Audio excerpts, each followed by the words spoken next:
Hallelujah. धन्यवाद यीशु, धन्यवाद यीशु, धन्यवाद यीशु। Hallelujah, hallelujah, hallelujah. धन्यवाद हो प्रभु, धन्यवाद हो प्रभु यीशु मसीह के नाम से मैं और एक बार आप सब लोगों को धन्यवाद देता हूं। परमेश्वर की महिमा और परमेश्वर की प्रशंसा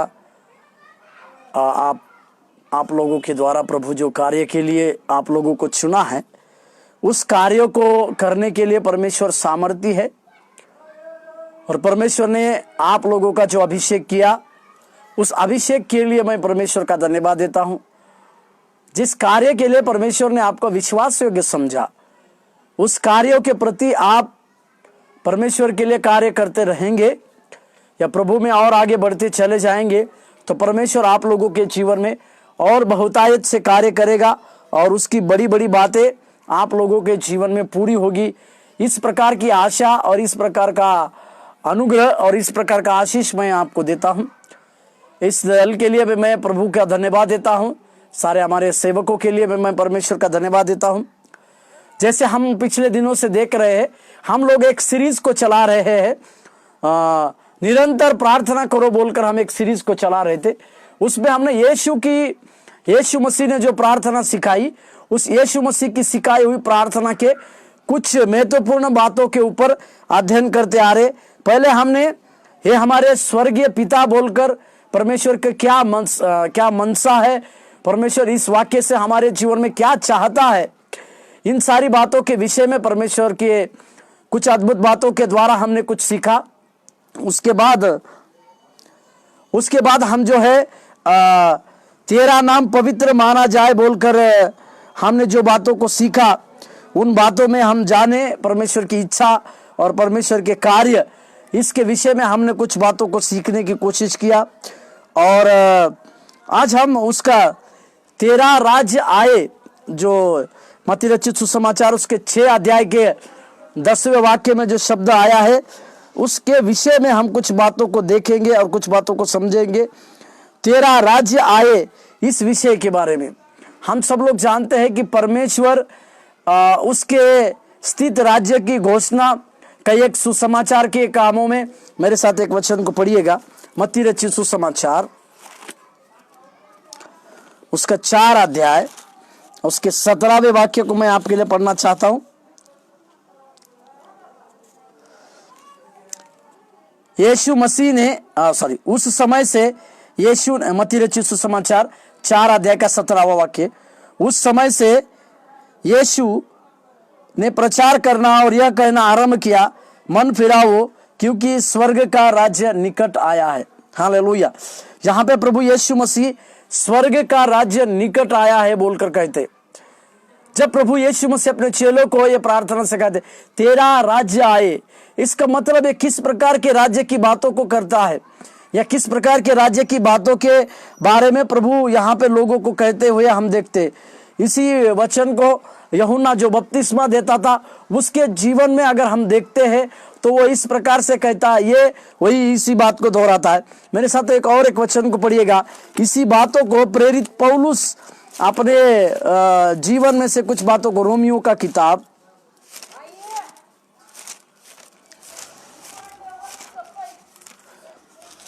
रोमियो का किताब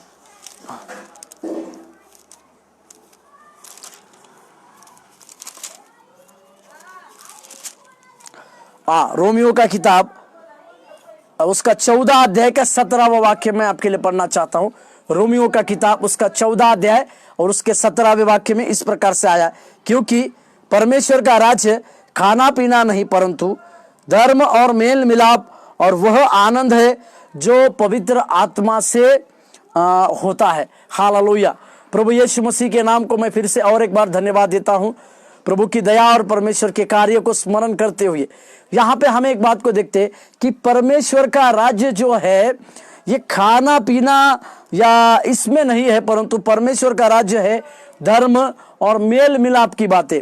हम सब लोग इस प्रकार की इस बातों को जानते कि प्रभु यीशु मसीह इस 3.5 साल की जब सेवकाई को कर रहे थे, तो उन्होंने धर्म के कामों को किए, मेल मिलाप के कामों को किए और कई एक लोगों के जीवन में आनंद की बातों को भी दिए। तो इसी तीन प्रकार की बातों को जब हम देखते हैं तो हमें यह बात समझती है कि परमेश्वर उसके राज्य की बातों के लिए वे इस सारी बातों को करते थे मेरे साथ। और यीशु मसीह के प्रचार या यीशु मसीह के प्रचार का जो ढंग था, उस ढंग के बारे में भी अगर हम देखेंगे तो यीशु मसीह एक अधिकारी की समान अधिकार से प्रचार करते थे, एक अधिकार के साथ प्रचार करते थे, जिसके बारे में हमने कई एक बातों को देखना और कई एक बातों को समझने की आवश्यकता है कि यीशु मसीह का प्रचार एक अधिकार के साथ था, क्योंकि प्रभु यीशु मसीह उसके राज्य की घोषणा करते थे और उस राज्य के वारिस होने के लिए हमको प्रभु ने बुलाया है। हालेलुया, प्रभु के यीशु मसीह के नाम को धन्यवाद देते हैं। यहाँ तक कि जब हम परमेश्वर को यह घोषणा करते हैं कि प्रभु तेरा राज्य आए, तो सबसे पहले हमें प्रभु का राज्य किस प्रकार से है या प्रभु के राज्य की संकल्पना किस प्रकार से थी, इस बातों को हमें समझने की आवश्यकता है। या ये बात को भी समझने की आवश्यकता है कि परमेश्वर का राज्य जो है ये इस धरती का राज्य नहीं है, या इस राजनीतिक इस राजनीतिक परमेश्वर का राज्य जो है इस यहाँ का राज्य नहीं है। इस बातों को हमें समझने की आवश्यकता है। तो परमेश्वर का राज्य इस धरती का नहीं है, इस विषय के बारे में हमने प्रभु यीशु मसीह से कुछ बातों को या किसी बातों को समझने की आवश्यकता है। प्रभु यीशु मसीह ने जो बातों को सिखाया, प्रभु यीशु मसीह ने हमारे साथ किस राज्य की घोषणा कर कुछ बातों को सिखाया। मेरे साथ खोलिएगा मत्ती रचित सुसमाचार 26 अध्याय का 52वां वाक्य। मत्ती रचित सुसमाचार 26 अध्याय उसके 52वें वाक्य को पढ़ते हैं।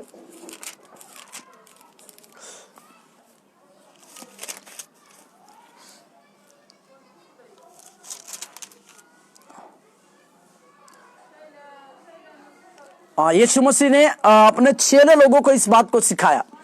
जब यीशु मसीह को पकड़वाने के लिए सारे के रोमी लोग आए, तो वहां के परमेश्वर यीशु मसीह के चेले जो है उनके साथ कुछ युद्ध की बातों को करते थे। या उसके परमेश्वर का एक चेला जो पतरस था, उसने तलवार निकालकर किसी एक व्यक्ति का कान काट दिया बोलकर हम देखते हैं। तो हमें इस समय में यीशु मसीह ने एक बात को कहा, 52वां वचन में पढ़ रहा हूं। तब यीशु ने उनसे कहा, अपनी तलवार म्यान में रख ले, क्योंकि जो तलवार चलाते हैं वे सब तलवार से नष्ट किए जाएंगे।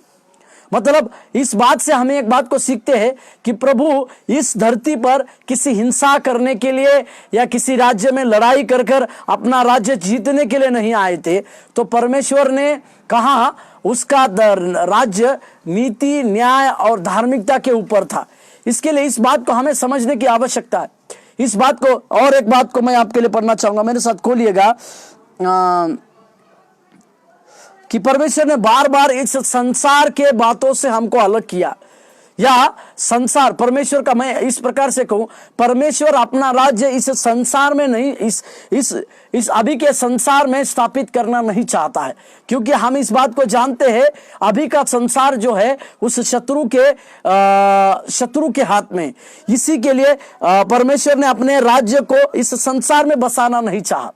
जैसे आमतौर से जैसे यहूदा इस्करियोत यह समझता था कि परमेश्वर प्रभु यीशु मसीह जो है अपना राज्य को इसी जगह पे स्थापित करेंगे और उनके राज्य का मैं एक प्रधान सेवक बनूंगा। इस प्रकार का सोच इस यहूदा इस्करियोत के मन में था। परंतु प्रभु यीशु मसीह जो राज्य की स्थापना करने के लिए 3.5 साल तक की सेवकाई किए, वो राज्य क्या था? वो राज्य धर्म का राज्य था और धार्मिकता का राज्य था, लोगों के आनंद का राज्य था, लोगों के जीवन में कल्याण और सहानुभूति का भी राज्य था। इसी के लिए हमें और आपको ये बात को समझने की आवश्यकता है, इस बात को जानने की भी आवश्यकता है कि प्रभु का राज्य किस प्रकार से और किस रीति से आता है और किस रीति से कार्य करता है। इसके लिए हमें और आपको ये बात को समझना है और हमें और आपको इस बात को जानने की भी आवश्यकता है। इसी के लिए प्रभु यीशु मसीह धरती के राज्य से, धरती में उसका राज्य स्थापन करने की बात नहीं करता है, परंतु पवित्र, जैसे वचन पौलुस ने कहा, परंतु पवित्र आत्मा के द्वारा जो आनंद मिलता है, यानी परमेश्वर का राज्य जो है उसकी पवित्र आत्मा से जो आनंद मिलेगा, उस पवित्र आत्मा के आनंद की भरपूरी के साथ जो बातें होगी, उस बातों के साथ ही परमेश्वर कार्य करेंगे। मेरे साथ और एक वचन को पढ़िएगा, यूहन्ना रचित सुसमाचार 15 अध्याय के 19वें वाक्य को। 15 अध्याय का 19वें वाक्य में प्रभु यीशु मसीह ने इस प्रकार से, इस यीशु मसीह का राज्य इस संसार का नहीं है। इस बातों को समझाने के लिए प्रभु ने एक बातों को कहा 19वें वचन में, यूहन्ना 15:19, यदि तुम संसार के होते तो संसार अपनों से प्रेम रखता, परंतु इस कारण कि तुम संसार के नहीं, वरन मैंने तुम्हें संसार में से चुन लिया है, इसीलिए संसार तुमसे बैर रखता है। इस बातों को हमें और आपको समझने की आवश्यकता है। क्यों प्रभु यीशु मसीह ने हमें इस संसार में से उसके कार्य के लिए चुना, इस बात को हम जोर देते हैं, जरूर बात है, परंतु हाँ, प्रभु यीशु मसीह का राज्य जो है इस संसार का राज्य नहीं था। इसके विषय में भी हमें जानने की आवश्यकता है। इसी का यूहन्ना का 15 अध्याय के 16 वचन में अगर हम देखते हैं तो प्रभु यीशु मसीह ने कहा कि तुमने मुझे नहीं चुना, परंतु मैंने तुम्हें चुना है करके कहते हैं। इसका मतलब हम संसार में रहते तो है, इस संसार में हम रहते हैं, परंतु इसी संसार में से प्रभु ने हमें उसके कार्य के लिए और उसके कामों के लिए चुना है। इस बात को हम हमारे जीवन में कभी भी भूलना नहीं है और कभी भी इस बात को हमारे पास से नजरअंदाज भी नहीं करना है। इस बातों को हमें और आपको समझने की आवश्यकता है। प्रभु हमें इस बात को ज्ञान और बुद्धि देने पाए।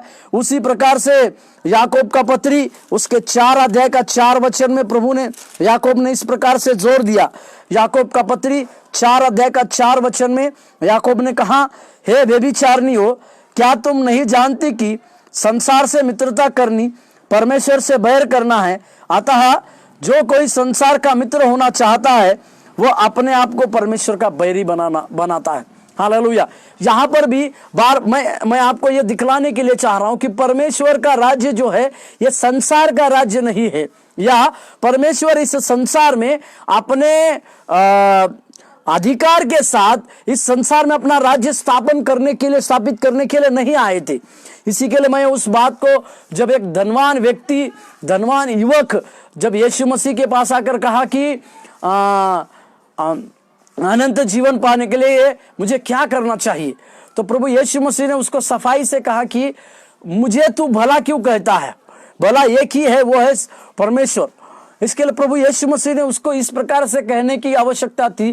प्रभु उसको यह समझाना चाहते थे कि उत्तम केवल परमेश्वर है और परमेश्वर के ही हाथों में है उसको उसके राज्य में किन व्यक्तियों को लेना है और किन व्यक्तियों को नहीं। इसी बातों को वहां पर प्रभु यीशु मसीह उस युवक को समझाते थे। और यहाँ पर हम याकूब जो कहते हैं कि जो संसार से मित्रता करता है वो परमेश्वर का बैरी है। इस बात से हमें बात को समझने की आवश्यकता है कि परमेश्वर का राज्य इस संसार का राज्य नहीं है, या परमेश्वर इस संसार में उसका राज्य स्थापित करने के लिए कभी भी नहीं आए हैं। इस बातों को हमें और आपको समझने की आवश्यकता है।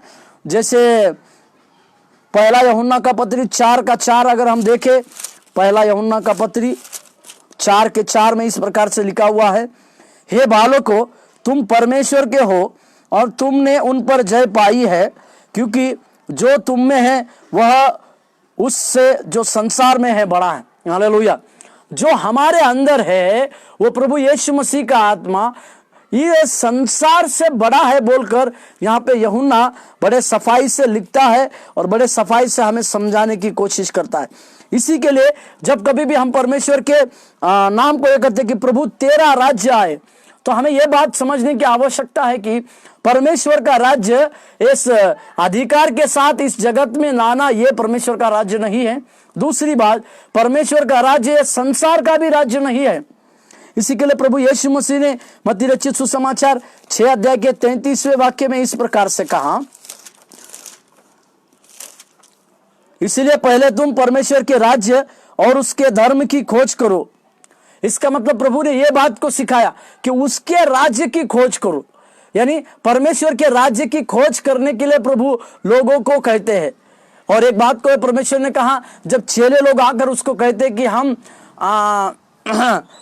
शैतान दुष्ट आत्माएं आपके नाम से हमको वश होती है, और कई एक प्रकार के चमत्कारों को उन्होंने किया, पर प्रभु यीशु मसीह ने उनको कहा कि तुम इससे आनंदित मत हो कि दुष्ट आत्माएं तो मेरे नाम से तुम्हें डरती है या वश में आती, परंतु तुम्हारा नाम स्वर्ग की उस पुस्तक में लिखा गया है, इस कारण तुम्हें आनंद करना है और आनंद मनाने की भी आवश्यकता है। इसलिए हमें और आपको ये बात को जानने की आवश्यकता है या समझने की भी आवश्यकता है कि परमेश्वर का राज्य जो है इस धरती का राज्य नहीं है, या प्रभु इस धरती के ऊपर अपना राज्य स्थापित करने के लिए नहीं आए थे। इसी के लिए प्रभु हमेशा अपने वचनों में इस प्रकार से कहते हैं कि धर्म, न्याय, धार्मिकता, सच्चाई, इस प्रकार की बातों को प्रभु ने कहा। इसके लिए जब हम परमेश्वर से प्रार्थना करते हैं कि प्रभु तेरा राज्य आए, तेरा राज्य आए, मतलब हम परमेश्वर के उस राज्य की, जो परमेश्वर ने स्वर्ग का राज्य है, उस राज्य की हम घोषणा को करते हैं। जब हम परमेश्वर के उस राज्य की घोषणा करते हैं तो हमें इस बातों को समझने की आवश्यकता है, इस बातों को जानने की आवश्यकता है कि परमेश्वर का राज्य जो है इस प्रकार का राज्य है, और यह परमेश्वर का राज्य की संकल्पना जो है पूरी रीति से भविष्य की ओर संकेत करती है। परमेश्वर का राज्य जो है भविष्य में आने वाला एक राज्य है। इसी के लिए चेले लोगों ने आके जब यीशु मसीह को पूछा कि तू क्या इजराइलों को अपना राज्य फिर से देगा, तो प्रभु यीशु मसीह ने कहा कि अपना यरूशलेम को ना छोड़ो और पिता के बात को, उस वाणी के लिए जो पिता ने कहा उसके लिए बाट जो। तो उसमें से हम कुछ बातों को समझने की आवश्यकता है कि हम मसीह के आगमन तथा परमेश्वर के अनंत राज्य की स्थापना के लिए प्रार्थना करते हैं। हमें एक बात को समझने की आवश्यकता है कि हम लोग मसीह के राज्य के लिए या मसीह के आगमन और परमेश्वर के अनंत काल के राज्य के लिए हमें प्रार्थना करने की आवश्यकता है। यह राज्य भविष्य में प्रभु हमें दे रहा है, या भविष्य काल में परमेश्वर का यह राज्य है। इसलिए आपको और हमको ये बातों को समझने की आवश्यकता है।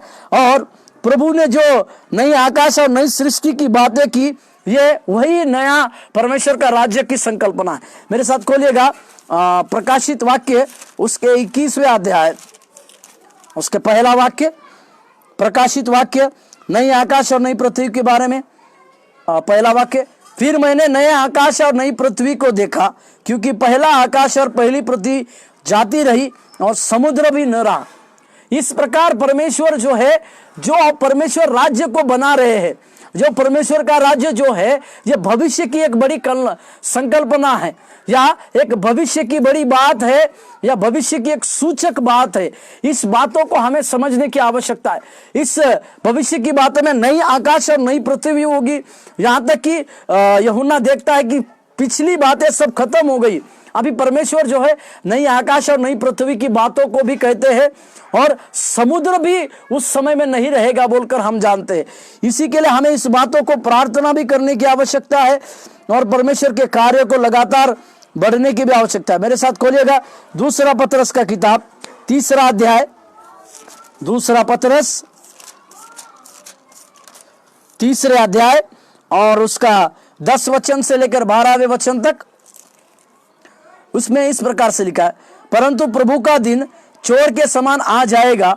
उस दिन आकाश बड़ी हड़हड़ाहट के शब्द से जाता रहेगा, और तत्व बहुत ही तृप्त होकर पिघल जाएंगे, और पृथ्वी और उस पर के काम चल जाएंगे। जबकि ये सब वस्तुएं इस रीति से पिघलने वाली है, तो तुम्हें पवित्र चाल चलन और भक्ति में कैसे मनुष्य होना चाहिए। हालेलुया, प्रभु के नाम के 12वें वचन में, और परमेश्वर के उस दिन की बाट किस रीति से जो होना चाहिए, और उसके जल्द आने के लिए कैसा यत्न करना चाहिए, जिसके कारण आकाश आग से पिघल जाएगा और आकाश के गण बहुत ही तप्त होकर गल जाएंगे। हालेलुया, प्रभु यीशु मसीह। यहाँ पतरस उसके अनुभव को उसके पत्री में लिखता है। पतरस का एक व्यक्तिगत अनुभव जो है वो इस प्रकार का है कि वो आकाश परमेश्वर के आने की बातों को सुनकर हड़घाट हो रहा है या पिघलते जा रहा है। इसका मतलब वो आकाश जिस आकाश को हम अभी देखते हैं, ये सारा आकाश पिघल जाएगा, सारी बातें बदल जाएगी, क्योंकि परमेश्वर का राज्य जो है, नई आकाश नई पृथ्वी के लिए परमेश्वर हमें अगुवाई करता है, या हम लोगों को उस जगह में लेकर जाने के लिए परमेश्वर के पास एक बहुत सारी योजना है, और उस योजना को प्रभु हमको लेकर साथ साथ कर चलता है। इस बातों को हमें समझना है और इसी बातों को हमें जानकर आगे की ओर ले चलने की आवश्यकता है। साथ ही मेरे साथ प्रकाशित वाक्य 20 अध्याय का 11वां वाक्य में पढ़ूंगा। प्रकाशित वाक्य 20 अध्याय उसके 11वां वाक्य में प्रभु ने कहा, 20 अध्याय उसके 11वां वाक्य मैं पढ़ रहा हूं। फिर मैंने एक बड़ा श्वेत सिंहासन उसको जो उस पर बैठा हुआ देखा, उसके सामने से पृथ्वी और आकाश भाग गए और उनके लिए जगह न मिली। हालेलुया। पृथ्वी और आकाश उससे भाग गए, इसका मतलब उनको इस धरती को और आकाश को जगह नहीं मिली। इसी के लिए मैंने शुरुआत में कहा, परमेश्वर का राज्य जो है एक भविष्य की सूचक बातों को दिखाता है, भविष्य की हमारे लिए एक संकल्पना को दिखाता है। और भविष्य में जो आकाश अभी है, ये आकाश जो है निकल जाएगा, पृथ्वी और आकाश दोनों चले जाएंगे, क्योंकि परमेश्वर के राज्य में आकाश नई आकाश और नई पृथ्वी होगी। इसके बारे में हमने वचनों में पढ़ा और देखा। मेरे साथ और एक वचन को पढ़िएगा, उसी का 22 अध्याय का 20वां वाक्य, प्रकाशित वाक्य 22 अध्याय के 20वें वाक्य में प्रभु ने इस प्रकार, 22 अध्याय उसका 20वां वाक्य, जो इन बातों की गवाही देता है वह यह कहता है, हाँ मैं शीघ्र आने वाला हूं, आमीन, हे प्रभु यीशु आ। यहाँ पे प्रभु यीशु मसीह ने, परमेश्वर ने यूहन्ना को लिखवाते समय यह कहा कि वो परमेश्वर शीघ्र आने वाला है। इसका मतलब हम जब परमेश्वर के राज्य की घोषणा कर रहे हैं, तो ये किस प्रकार का राज्य है? तो ये हमारे लिए एक भविष्य की बातों को हमारे जीवन में पूरा करने के लिए परमेश्वर के द्वारा दिया जाने वाला वो राज्य है। मैं आपको पुराने नियम की उस कहानी को लेकर जाऊं। परमेश्वर ने इजरायली लोगों को मिस्र की गुलामी से निकाला और इजिप्ट में यानी कनान में लेकर गए, परंतु उसके बीच में जो सारी बातें हुई है, या उनका परखा जाना, या वो अयोग्य निकलना, वो परीक्षा में असफल होना, इन सारी बातों के चलते कनान देश जो आशीष देश कहा जाता है, उसमें कालेब और यहोशू दोनों ही पहुंच गए। इसके लिए हमें धीरज धरकर परमेश्वर के राज्य की घोषणा को करना तो है ही, परंतु धीरज धर के हमें प्रभु के कामों को और सफाई रीति से बिना चूक किए, और जैसे कि मेरे साथ इब्रानियों के लेखक ने लिखा 12वें अध्याय, मेरे साथ खोलिए इब्रानियों के पत्री इसके 12वें अध्याय इसका पहला वाक्य, इस कारण जबकि गवाहों का ऐसा बड़ा बादल हमको घेरे हुए है, तो आओ हर एक रोकने वाली वस्तु और उलझने वाले पापों को दूर करके वह दौड़ जिसमें हमें दौड़ना है, धीरज से दौड़े। इसका मतलब ये बातों को जानने की आवश्यकता है कि हमें रोकने वाली हर एक वस्तु को देखना है। प्रभु के राज्य में, परमेश्वर के राज्य में प्रवेश करने के लिए हमें कई एक प्रकार की रोकने वाली चीजें आएगी, कई एक प्रकार की रोकने वाली बातें हमारे पास आएगी, परंतु उस रोकने वाली वस्तुएं, उलझाने वाले पापों को दूर करना पड़ेगा। उलझाने वाले पाप भी हमसे दूर होंगे, हमें दूर करना पड़ेगा ताकि हम उस राज्य की बातों को बताएं। परमेश्वर ने अपने राज्य की बातों को बतलाने के लिए एक दृष्टांत को मत्ती रचित सुसमाचार में सकरे मार्ग और चौड़े मार्ग का एक दृष्टांत को प्रभु ने दिखाया। ये उसी के राज्य की संकल्पना को दिखाता है। मेरे साथ पढ़िएगा मत्ती रचित सुसमाचार उसके 7वें अध्याय और उसका 13 और 14 पद। मत्ती रचित सुसमाचार उसके 7वें अध्याय 13 और 14वां वाक्य, सकेत फाटक से प्रवेश करो, क्योंकि चौड़ा है वो फाटक और सरल है वह मार्ग जो विनाश को पहुंचाता है, और बहुत से है जो उससे प्रवेश करते हैं। क्योंकि सकेत है वह फाटक और कठिन है वह मार्ग जो जीवन को पहुंचाता है, और थोड़े ही उसे पाते हैं। हालेलुया। ये जीवन को पहुंचाने वाला या परमेश्वर के राज्य में पहुंचाने वाला एक रास्ता है। उस रास्ते का उस फाटक को कठिन फाटक कहा गया है और उस फाटक को सकेत फाटक भी कहा गया है। और इस फाटक में से बहुत लोग नहीं आते हैं, बहुत लोग इसमें से प्रवेश नहीं कर पाएंगे, क्योंकि कई एक लोगों के जीवन में कठिनाइयों का सामना नहीं करने के कारण और परीक्षा में स्थिर ना रहने के कारण वे उस जगह पे हार जाते हैं।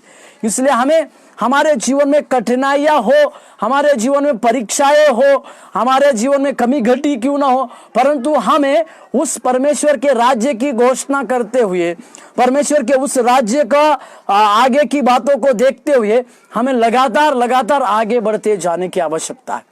तो कठिनाइयां हमारे जीवन में आते रहेगी, कई प्रकार की परीक्षाएं हमारे जीवन में आते रहेगी, परंतु परमेश्वर के वचन में लिखा है सहने से बाहर वो कभी हमें परीक्षा में नहीं डालेगा। इस बातों को भी हमें और आपको समझने की आवश्यकता है, क्योंकि परमेश्वर जो है हमें इस कठिनाई से दूर करता है और इस कठिनाइयों को पार कर परमेश्वर के राज्य में लेकर जाने के लिए उसके पास हमारे लिए प्रभु के द्वारा एक योजना है। इस योजना के बारे में भी हमें समझने की आवश्यकता है और सीखने की भी आवश्यकता है। साथ ही इसका तेरा राज्य में आए, इसका दूसरा पहलू जो है परमेश्वर के राज्य, परमेश्वर का राज्य मतलब आत्मिक उपस्थिति का प्रगटीकरण है। परमेश्वर का राज्य और एक है कि उसकी उपस्थिति, परमेश्वर की उपस्थिति में ज्यादा से ज्यादा बैठना और आत्मिक प्रगटीकरण है, मतलब परमेश्वर के पास से प्रभु के वचनों का गहरा प्रकाशन होना है। जैसे मैं पिछले बता रहा था कि आपको कई एक कठिनाइयां हमारे पास आएगी, कई एक रोकने वाली बातें हमारे पास आएगी। मेरे साथ खोलिएगा यूहन्ना रचित सुसमाचार 15वें अध्याय, उसके 5वें वाक्य को मैं पढ़ता हूं। मैं दाखलता हूं, तुम डालिया हो, जो मुझ में बना रहता है और मैं उसमें, वो बहुत फल फलता है, क्योंकि मुझसे अलग होकर तुम कुछ नहीं कर सकते। और इसमें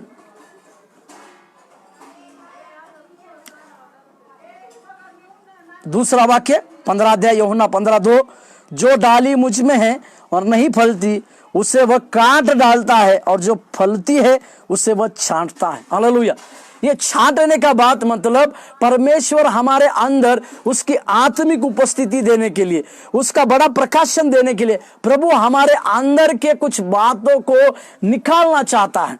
जैसे हमारे अंदर गलतियों का पत्र उसके 5वें अध्याय में जो शरीर के बातों के बारे में दिया है, शरीर के कामों के बारे में दिया है, इस कामों को प्रभु जो है उसमें से एक एक चीजों को हमारे अंदर से निकालना चाहता है। जब हम परमेश्वर के लिए उस सारी चीजों को निकालेंगे तो परमेश्वर हमको जो है नया बना के, नया करके उसके राज्य में लेकर जाने की ताकत रखता है और क्षमता भी रखता है। इसी के लिए हमें और आपको ये बातों को समझने की आवश्यकता है, जानने की आवश्यकता है कि परमेश्वर जो है हमें उसके उस राज्य के वारिस के लिए ना केवल बुलाया है, परंतु उस राज्य में पहुंचाने समय तक प्रभु हमारे साथ रहेगा। परमेश्वर की पवित्र आत्मा की उपस्थिति हमारे साथ रहेगी और उसका पवित्र प्रगटीकरण, पवित्र प्रगटीकरण मतलब क्या है? मेरे साथ खोलिएगा जैसे भजन संहिता का किताब, उसके पहले यिर्मयाह का किताब 33 अध्याय का 3रा वाक्य, मुझसे प्रार्थना कर और मैं तेरी सुनकर तुझे बड़ी बड़ी और कठिन बातें बताऊंगा जिन्हें तू अभी नहीं समझता। इसका मतलब परमेश्वर का राज्य मतलब उसके आत्मिक उपस्थिति है, परमेश्वर की उपस्थिति, आत्मिक उपस्थिति और उसका प्रकाशन है। इस बातों को भी हमें और आपको समझने की आवश्यकता है और हमें इस कार्य में आगे बढ़ने की है।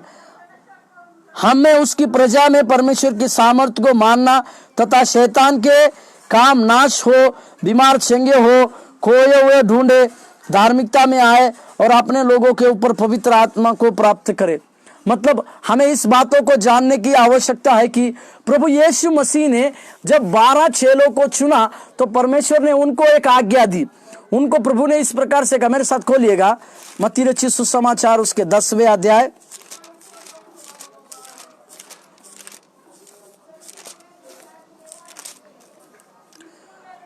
मत्ती रचित सुसमाचार। यहां पे प्रभु यीशु मसीह अपने चेलों को चुनते हैं। 12 चेलों को चुनते हैं, परंतु उस 12 चेलों को चुनने के बाद प्रभु उनको उसके पास कुछ अधिकारों को देते हैं। मेरे साथ खोलिए मत्ती रचित सुसमाचार 10वां अध्याय पहले वचन। फिर उसने अपने 12 चेलों को पास बुलाकर उन्हें अशुद्ध आत्माओं पर अधिकार दिया कि उन्हें निकाले और सब प्रकार की बीमारियां और सब प्रकार की दुर्बलताओं को दूर करें। हालेलुया। इस बात को हमें समझने की आवश्यकता है कि प्रभु यीशु मसीह ने उनको सारे प्रकार के दुष्ट आत्माओं के ऊपर अधिकार को दिया और निकालने का अधिकार दिया, सारे प्रकार की बीमारियों को दूर करने का अधिकार दिया और सारी दुर्बलता को दूर हटाने का भी अधिकार दिया। इस बातों को हमें और आपको समझने की और जानने की भी आवश्यकता है कि परमेश्वर के राज्य की जब हम घोषणा करते हैं तो परमेश्वर ने 3.5 साल की सेवकाई में सारे बीमारों को दूर किए, सारे अशुद्ध आत्माओं को निकाले और कई एक लोगों की दुर्बलता को भी दूर किया। हालेलुया, प्रभु यीशु मसीह का इसी प्रकार का मतलब ये इसको परमेश्वर यीशु मसीह ने उनके 3.5 साल की सेवकाई के दौरान इस उनके राज्य का एक नमूना को हमको दिखाए। हालेलुया, प्रभु के नाम की महिमा। 3.5 साल के सेवकाई में परमेश्वर ने किस प्रकार से उनका राज्य होगा या किस प्रकार से वो राज्य होगा जिसके विषय में प्रभु ने कहा कि सारे प्रकार के लोग अशुद्ध आत्माओं से दूर किया, सारे प्रकार की अशुद्धता की बातों को दूर किया, सारे प्रकार की बीमारियों को दूर किया, सारे प्रकार की दुर्बलता को भी दूर किया। इसी प्रकार के राज्य की स्थापना प्रभु करता है। जब हम परमेश्वर कहे प्रभु तेरा राज्य आए, जब इस बातों को कहते हैं तो हमें इस बात को समझने की आवश्यकता है कि परमेश्वर का राज्य मतलब उस राज्य में किसी भी प्रकार की दुष्ट आत्मा नहीं रहेगी। हालेलुया, किसी भी प्रकार की अंधकार की शक्तियां नहीं रहेगी और किसी भी प्रकार की बीमारी नहीं रहेगी, किसी भी प्रकार की इसके बारे में यशायाह ने 11वें अध्याय में, यशायाह का किताब 11 अध्याय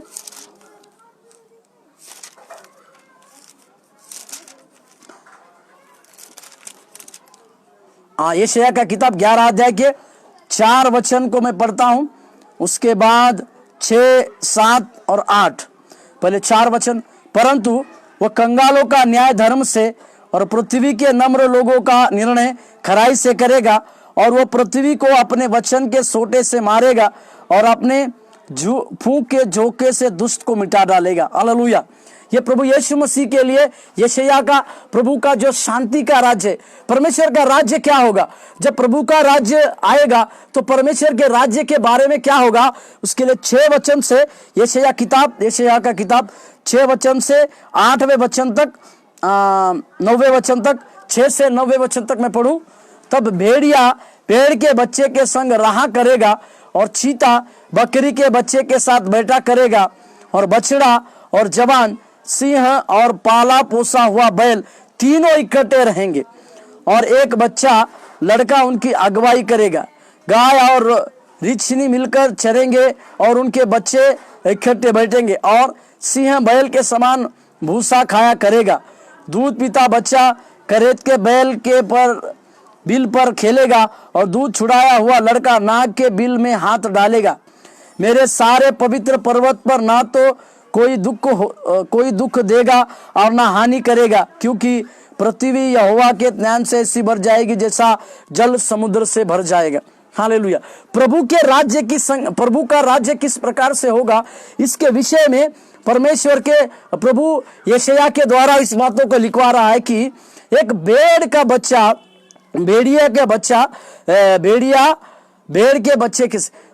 भेड़िया जो है भेड़ जो है एक भेड़िया का खाने का सामान है।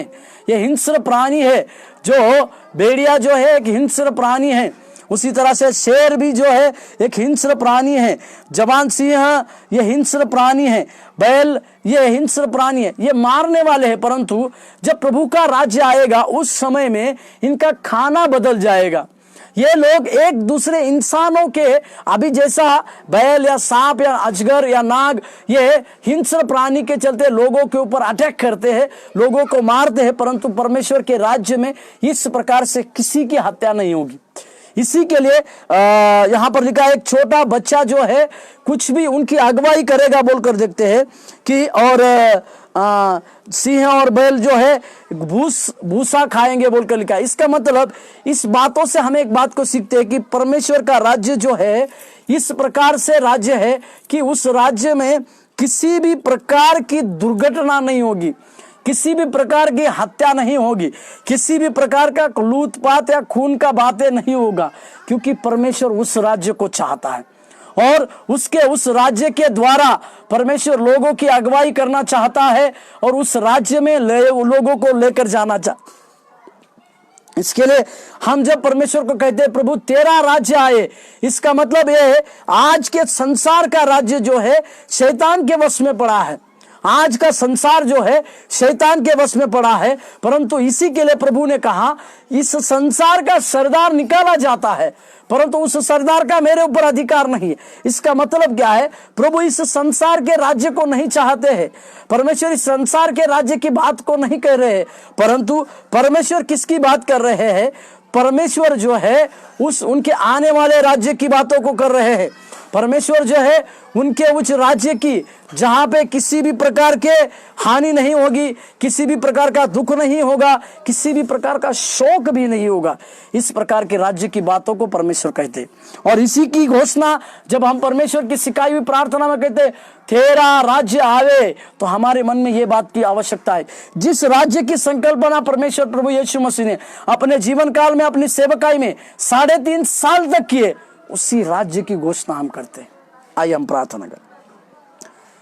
स्वर्गीय ज्ञानी परमेश्वर, हम धन्यवाद देते हैं, महिमा और स्तुति करते हैं, प्रशंसा देते हैं। प्रभु आप हमारे लिए योग्य परमेश्वर है, आप हमारे जीवन में लगातार कार्य करते आए हैं। प्रभु आगे भी आप हमारे जीवन में कार्य कीजिए। प्रभु जब प्रभु हमारी प्रार्थनाओं में हम ये कहते हैं तेरा राज्य आवे, तो उस राज्य की संकल्पना जो राज्य आपने हमारे लिए चाहा, जो राज्य आपने हमारे लिए दिए प्रभु, उस राज्य में हमें पहुंचाने तक हमारे जीवन में लगातार कार्य करने के लिए हम प्रार्थना करते हैं। तेरी आशीष दे, तेरा अनुग्रह दे और तेरे सारे पर्याप्त वायदे हमारे जीवन में पूरी होने पर कार्य कर, यीशु मसीह के नाम से मांगते हैं, आमीन आमीन।